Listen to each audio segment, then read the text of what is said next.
2025નો અંત અને નવા વર્ષની શરૂઆત ખેડૂતો માટે થશે આફત સાથે શિયાળુ પાક પર તોળાઈ રહ્યું છે સંકટ।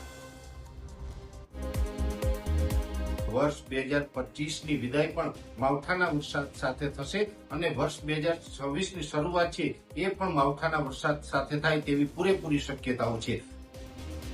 ચોક્કસથી આ સાંભળીને ખેડૂતોના કે તમામ ગુજરાતવાસીઓના પગ તળે જમીન ખસકી ગઈ હશે। જાણે આકાશી આફત ગુજરાતનો પીછો જ નથી છોડી રહી તેવી આગાહી ફરી એકવાર સામે આવી। હવામાન નિષ્ણાંત પરેશ ગોસ્વામીના મતે 2025ના વર્ષનો અંત અને નવા વર્ષની શરૂઆત કુદરતી આફતોથી ભરેલી હશે। તારીખ 30 ડિસેમ્બર 2025 થી રાજ્યના હવામાનની અંદર પલટો આવશે, અનેક જગ્યાએ ઘાટા વાદળો જોવા મળશે અને 31 ડિસેમ્બર 2025 અને 1 જાન્યુઆરી 2026 એમ 2 દિવસ સુધી રાજ્યની અંદર છૂટાછવાયા વરસાદી ઝાપટા પડે તેવું એક અનુમાન છે। હવે તમને પણ સવાલ હશે કે કયા કયા જિલ્લામાં કમોસમી આફત બનીને વરસશે, તો આ અંગે પરેશ ગોસ્વામીનું શું કહેવું છે સાંભળીએ।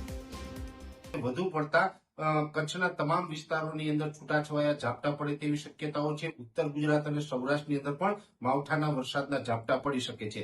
જોકે આ માવઠાના વરસાદ છે એ સાર્વત્રિક નહીં હોય, સીમિત વિસ્તારોમાં હશે, છૂટાછવાયા વિસ્તારમાં હશે। દક્ષિણ ગુજરાતની અંદર પણ કોઈ જગ્યાએ સામાન્ય ઝાપટાઓ પડશે, નહીતર દક્ષિણ ગુજરાતની અંદર મોટા ભાગે વાતાવરણની અંદર પલટો જોવા મળશે, વાદળછાયું વાતાવરણ જોવા મળશે। એટલે કે સમગ્ર સૌરાષ્ટ્ર અને ઉત્તર ગુજરાતના તમામ જિલ્લાના ખેડૂતોને સાવધાન રહેવાની જરૂર છે। જો કે 2 જાન્યુઆરી બાદ કોલ્ડ વેવના પણ એંધાણ હવામાન નિષ્ણાંતે વ્યક્ત કર્યા છે।